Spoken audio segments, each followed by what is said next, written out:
Hi friends, welcome to ಫಯಾಜರ್ Kannada YouTube channel. ನಮ್ಮ ಈ ಚಾನಲಲ್ಲಿ ಪ್ರತಿದಿನದ ಅಡಿಕೆ ಮಾರುಕಟ್ಟೆ ಬೆಲೆ ಬಗ್ಗೆ ತಿಳಿಸ್ಕೊಡ್ತಾ ಇದ್ದೀವಿ. ಫ್ರೆಂಡ್ಸ್, ನಮ್ಮ ಚಾನಲಿಗೆ ಫಸ್ಟ್ ಟೈಮ್ ವಿಸಿಟ್ ಮಾಡಿದರೆ ಸಬ್ಸ್ಕ್ರೈಬ್ ಮಾಡ್ಕೊಳ್ಳಿ. ಹಾಗೆ ಪಕ್ಕದಲ್ಲಿ ಕಾಣೋ ಬೆಲ್ ಐಕನ್ ಪ್ರೆಸ್ ಮಾಡಿ ಆಲ್ ನೋಟಿಫಿಕೇಶನ್ ಆನ್ ಮಾಡ್ಕೊಳ್ಳಿ. ಬನ್ನಿ ಫ್ರೆಂಡ್ಸ್, ವಿಡಿಯೋನ ಸ್ಟಾರ್ಟ್ ಮಾಡೋಣ. ದಿನಾಂಕ 9/2/2026 ಇವತ್ತು ಯಾವ್ಯಾವ ಅಡಿಕೆ ಮಾರುಕಟ್ಟೆಯಲ್ಲಿ ಅಡಿಕೆ ಬೆಲೆ ಎಷ್ಟಾಗಿದೆ ಅಂತ ನೋಡೋಣ. ಇವತ್ತಿನ ಈ ವಿಡಿಯೋದಲ್ಲಿ ರಾಶಿ ಅಡಿಕೆ ಬೆಲೆ, ಚಾಲಿ ಅಡಿಕೆ ಬೆಲೆ ಮತ್ತು ಸಿಪ್ಪೆಗೋಟಿನ ಬೆಲೆ ತಿಳಿಸ್ಕೊಡ್ತೀನಿ. ವಿಡಿಯೋ ಇಷ್ಟ ಆದರೆ ಲೈಕ್ ಮಾಡಿ. ಫ್ರೆಂಡ್ಸ್, ಮೊದಲಿಗೆ ಇಲ್ಲಿ ರಾಶಿ ಅಡಿಕೆ ಬೆಲೆ ಪ್ರತಿ 100 kgಗೆ ಇವತ್ತು ಟೆಂಡರ್ ಎಷ್ಟು ಬಂದಿದೆ ಅಂತ ನೋಡೋಣ. ತರೀಕೆರೆಯಲ್ಲಿ ಇವತ್ತು ರಾಶಿ ಅಡಿಕೆ ಬೆಲೆ 56,899 ರೂಪಾಯಿ ಆಗಿದೆ. ಚಿತ್ರದುರ್ಗದಲ್ಲಿ ಇವತ್ತು ರಾಶಿ ಅಡಿಕೆ ಬೆಲೆ 54,169 ರೂಪಾಯಿ ಆಗಿದೆ. ಸಾಗರದಲ್ಲಿ ಇವತ್ತು ರಾಶಿ ಅಡಿಕೆ ಬೆಲೆ 56,829 ರೂಪಾಯಿ ಆಗಿದೆ. ಸಿದ್ದಾಪುರದಲ್ಲಿ ಇವತ್ತು ರಾಶಿ ಅಡಿಕೆ ಬೆಲೆ 55,009 ರೂಪಾಯಿ ಆಗಿದೆ.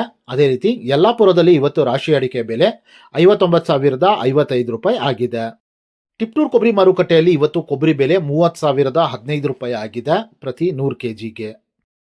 ಚನ್ನಗಿರಿ ತುಮಕೂರು ಅಡಿಕೆ ಮಾರುಕಟ್ಟೆಯಲ್ಲಿ ಇವತ್ತು ರಾಶಿ ಅಡಿಕೆ ಬೆಲೆ 56,569 ರೂಪಾಯಿ ಆಗಿದೆ. ಶಿವಮೊಗ್ಗದಲ್ಲಿ ಇವತ್ತು ಬೆಟ್ಟೆ ಅಡಿಕೆ ಬೆಲೆ 66,577 ರೂಪಾಯಿ ಆಗಿದೆ. ಶಿವಮೊಗ್ಗದಲ್ಲಿ ಇವತ್ತು ಗೊರುಬ್ಲು ಅಡಿಕೆ ಬೆಲೆ 41,501 ರೂಪಾಯಿ ಆಗಿದೆ. ಅದೇ ರೀತಿ ಶಿವಮೊಗ್ಗದಲ್ಲಿ ಇವತ್ತು ರಾಶಿ ಅಡಿಕೆ ಬೆಲೆ 56,799 ರೂಪಾಯಿ ಆಗಿದೆ. ಫ್ರೆಂಡ್ಸ್, ವಿಡಿಯೋ ಇಷ್ಟ ಆದರೆ ಲೈಕ್ ಮಾಡಿ. ಫ್ರೆಂಡ್ಸ್, ಇಲ್ಲಿ ಚಾಲಿ ಅಡಿಕೆ ಬೆಲೆ ಪ್ರತಿ 100 kgಗೆ ಇವತ್ತು ಟೆಂಡರ್ ಎಷ್ಟು ಬಂದಿದೆ ಅಂತ ನೋಡೋಣ. ಬೆಳ್ತಂಗಡಿಯಲ್ಲಿ ಇವತ್ತು ಹೊಸ ವೆರೈಟಿಯ ಚಾಲಿ ಅಡಿಕೆ ಬೆಲೆ 47,000 ರೂಪಾಯಿ ಆಗಿದೆ.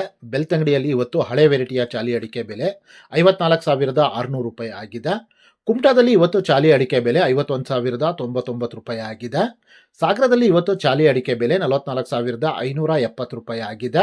ಸಿದ್ದಾಪುರದಲ್ಲಿ ಇವತ್ತು ಚಾಲಿ ಅಡಿಕೆ ಬೆಲೆ 50,009 ರೂಪಾಯಿ ಆಗಿದೆ. ಅದೇ ರೀತಿ ಯಲ್ಲಾಪುರದಲ್ಲಿ ಇವತ್ತು ಹೊಸ ಚಾಲಿ ಅಡಿಕೆ ಬೆಲೆ 48,299 ರೂಪಾಯಿ ಆಗಿದೆ. ಸಾಗರದಲ್ಲಿ ಇವತ್ತು ಸಿಪ್ಪೆಗೋಟಿನ ಬೆಲೆ 23,700 ರೂಪಾಯಿ ಆಗಿದೆ. ಫ್ರೆಂಡ್ಸ್, ನಾನು ಈ ವಿಡಿಯೋದಲ್ಲಿ ಮ್ಯಾಕ್ಸಿಮಮ್ ಪ್ರೈಸ್ ಮಾತ್ರ ತಿಳಿಸ್ತಾ ಇದ್ದೀನಿ. ಮಿನಿಮಮ್ ಪ್ರೈಸ್ ಮತ್ತು ಮಾಡಲ್ ಪ್ರೈಸ್ ನೋಡಬೇಕು ಅಂದರೆ ವೆಬ್ಸೈಟಿನ ಲಿಂಕ್ ಡಿಸ್ಕ್ರಿಪ್ಷನಲ್ಲಿದೆ, ಅಲ್ಲಿ ವಿಸಿಟ್ ಮಾಡಿ ಇನ್ನೂ ಹೆಚ್ಚಿನ ಮಾಹಿತಿ ಸಿಗುತ್ತೆ. Thank you friends.